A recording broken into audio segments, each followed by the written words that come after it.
बिस्मिल्लाहिर्रहमानिर्रहीम नहमदुहु व नुसल्ली व नुसल्लिमु अला रसूलिहिल करीम अम्मा बाद फ़अऊज़ु बिल्लाहि मिनश शैतानिर रजीम बिस्मिल्लाहिर्रहमानिर्रहीम। आज मौज़ूए गुफ्तगू है सैयदना फ़ारूक आज़म रज़ी अल्लाह ताला अन्हु की सीरत और आपकी शहादत। हज़रत सैयदना उमर फ़ारूक रज़ी अल्लाह ताला अन्हु की बहुत सी इम्तियाज़ात हैं, उनमें से चंद एक अर्ज़ कर रहे हैं। सैयदना फ़ारूक आज़म रज़ी अल्लाह ताला अन्हु का नस्बी सिलसिला 8वीं पुश्त में हुज़ूर अलैहिस्सलाम से जाकर मिलता है। सैयदना फ़ारूक आज़म रज़ी अल्लाह अन्हु ऐलान नबुव्वत के 6ठे साल बाद ईमान लाए। हज़ूर अलैहिस्सलातु वस्सलाम ने अल्लाह की बारगाह में दुआ मांगी, ऐ मेरे अल्लाह, दीन इस्लाम को उमर बिन हश्शाम यानी अबू जहल या उमर बिन ख़त्ताब के ज़रिए इज़्ज़त अता फरमा। मेरे आका अलैहिस्सलाम ने जब दुआ मांगी तो सैयदना फ़ारूक आज़म रज़ी अल्लाह ताला अन्हु ने सुबह सुबह हुज़ूर की खिदमत में हाज़िर होकर इस्लाम कबूल किया और आप मुराद रसूल ठहरे। ये एक आपका इम्तियाज़ है। हज़ूर अलैहिस्सलातु वस्सलाम के खुल्क़ अज़ीम से तमाम सहाबा को हिस्सा मिला और हज़ूर अलैहिस्सलाम की तशरीफ़ आवरी का मकसद यही था कि आला अखलाक की तकमील की जाए। हज़रत फ़ारूक आज़म रज़ी अल्लाह ताला अन्हु को अखलाक नबवी सल्लल्लाहु अलैहि वसल्लम से जो टॉप ऑफ द लिस्ट है, जो नुमाया कमालात आपको अखलाक नबवी से अता हुए वो ये थे। नंबर 1 खुलूस, हर काम अल्लाह की रज़ा के लिए। नंबर 2 रुजू इल्लाह, अल्लाह की तरफ रुजू करते रहना हर वक्त। नंबर 3 दुनिया की लज्जतों से कुल्लियतन इज्तिनाब। और नंबर 4 अपनी ज़ुबान की हिफाजत। नंबर 5 हक़ परस्ती और सच कहना। और नंबर 6 आजिज़ी और इनकिसारी। वो मशहूर वाक़या है, आप सब हम सुन चुके कई बार कि आप खिलाफत के दौरान गश्त किया करते थे और ये पहली बार मुझे मालूम हुआ जो वाक़या हमने सुना हुआ है। तो गश्त फरमाते फरमाते मदीना मुनव्वरा से 3 मील के फासले मकाम हिरा पर पहुँचे। 3 मील, आज 4 कदम चलना बहुत मुश्किल है हमारे लिए। 3 मील के फासले पर पहुँचे तो देखा एक औरत कुछ पका रही है, 2-3 बच्चे रो रहे हैं।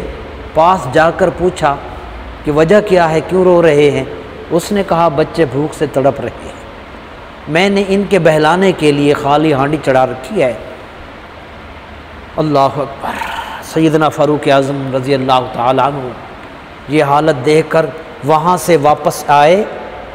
इससे गौर फरमाया जाए कि 3 मील जाने में लगे, 3 मील वापस, फिर सामान उठाया, फिर दिए, फिर वापस। ये कमोबेश 12 मील का डिस्टेंस बनता है जो आपने सिर्फ़ एक ख़ातून के लिए तय किया और अपनी ज़िम्मेदारी निभाई। आपने जब अपना सामान खाने पीने का उठाया, गठड़ी में जब उठाकर चलने लगे तो ग़ुलाम ने अर्ज़ किया कि मैं उठा लेता हूँ। तो सैयदना फ़ारूक आज़म रज़ी अल्लाह अन्हु ने फरमाया, क़यामत के दिन तुम मेरा बोझ नहीं उठाओगे। ये एक तरबियत नुक्ता है। हज़रत सैयदना फ़ारूक आज़म रज़ी अल्लाह ताला अन्हु के चंद इम्तियाज़ात हैं। पहला इम्तियाज़, हज़रत फ़ारूक आज़म रज़ी अल्लाह ताला अन्हु को हज़ूर ने अल्लाह से मांग कर लिया। जिस तरह नबी करीम हज़रत इब्राहीम अलैहिस्सलाम की मुराद है, इसी तरह फ़ारूक आज़म हज़ूर की मुराद। हज़ूर अलैहिस्सलाम आए तो इब्राहीम अलैहिस्सलाम का काबा आबाद हुआ और फ़ारूक आज़म ने इस्लाम कबूल किया तो काबतुल्लाह में बाजमात नमाज का बाकायदा आगाज़ हज़रत फ़ारूक आज़म रज़ी अल्लाह ताला अन्हु से हुआ। इसी तरह अल्लाह के यहाँ सबसे अज़ीम शान मर्तबा नबुव्वत का है। बंदा इबादत के ज़रिए विलायत पर पहुँच सकता है लेकिन नबुव्वत पर नहीं पहुँच सकता और ये आला मर्तबा नबी अलैहिस्सलाम ने उसकी तरफ निशानदही फरमाई, लौ कान बादी नबियुन लकान उमर, अगर मेरे बाद कोई और नबी होते तो हज़रत उमर फ़ारूक होते रज़ी अल्लाह ताला अन्हु, और ये दर्जा हज़रत उमर को अता किया जाता, मगर मैं ख़ातमुन नबिय्यीन हूँ, मेरे बाद कोई नबी या रसूल नहीं आएगा। दूसरा इम्तियाज़ हज़रत शाह वलीउल्लाह रहमतुल्लाह ताला अलैह फरमाते हैं कि कुरान करीम में 17 मकामात ऐसे हैं जो हज़रत उमर की राय के मुताबिक नाज़िल, ये वो उनका कुर्ब इलाही इससे अंदाज़ा होता है। आपके दौर खिलाफत में कमाल की खूबियाँ थीं, और आपका दौर खिलाफत बहुत बड़ी फतूहात, तरक्की और उरूज का दौर है, जिसमें मुसलमान इस कदर खुशहाल थे, इस कदर वो खुश थे कि लोग ज़कात देने के लिए ज़कात के हक़दारों को तलाश किया करते थे, मगर उनको ज़कात लेने वाला मुश्किल से मिला करता था। खिलाफत के इब्तदाई दौर में, इब्तदाई खुतबा में आपने लोगों से सवाल किया, लोगों अगर मैं सुन्नत नबवी और सीरत सिद्दीक़ अकबर के ख़िलाफ़ तुम्हें हुक्म दूँ तो तुम क्या करोगे? लोग कुछ न बोले, खामोश रहे। फिर आपने दोबारा रिपीट किया सवाल, तो एक नौजवान तलवार खींचकर खड़ा हो गया। जब आपने पूछा कि तुम अगर मैं हुजूर की सुन्नत और सीरत सिद्दीक़ के ख़िलाफ़ हुक्म दूँ तो क्या करोगे? उस नौजवान ने तलवार खींचकर कहा, इस तलवार से सर काट देंगे तुम्हारा।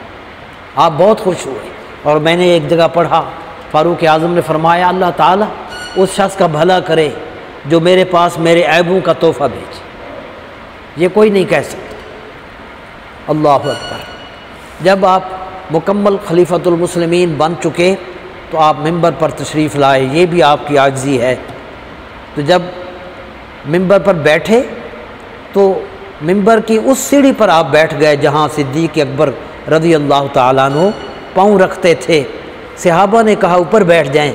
अल्लाह अकबर।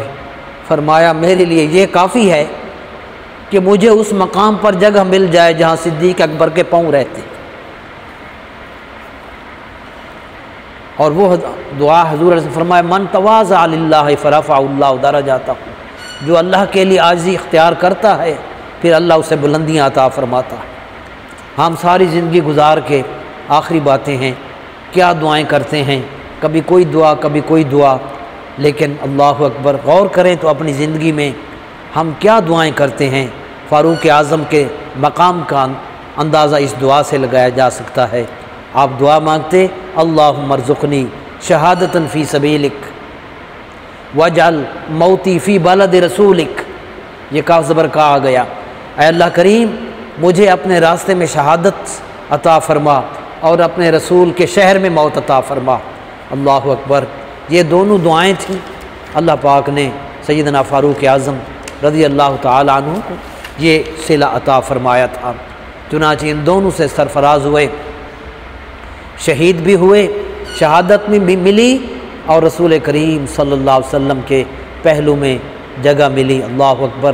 क्या मुक़द्दर हैं सिद्दीक़ व फ़ारूक के, क्या मुक़द्दर हैं सिद्दीक़ व फ़ारूक के, जिनका घर रहमतों के ख़ज़ीने में है।